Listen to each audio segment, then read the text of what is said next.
मुल्क भर में सर्दी के डेरे हैं। गिलगित के पहाड़ी इलाकों में गुज़िश्ता 3 रोज से बर्फबारी का सिलसिला वक्फे से जारी है। स्कर्दू, लेह और स्टोर में पारा -11 डिग्री तक गिर गया। मुल्क भर में कड़ाके की सर्दी, कहीं बारिश तो कहीं बर्फबारी। बालाई इलाकों में नदी नालों का पानी जम गया। गिलगित के पहाड़ी इलाकों में मुसलसल 3 रोज से बर्फबारी का सिलसिला जारी है। स्कर्दू, लेह और स्टोर में पारा -11 तक गिर गया। सर्दी की शिद्दत में इजाफे से मामूलात जिंदगी मुतासिर।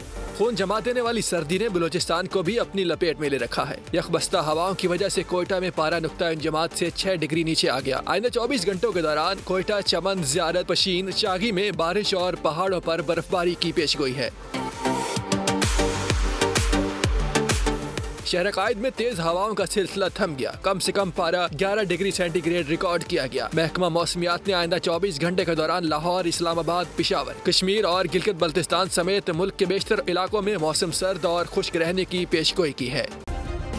सब्सक्राइब करें और बेल दबाएं ताकि कोई खबर रह न जाए।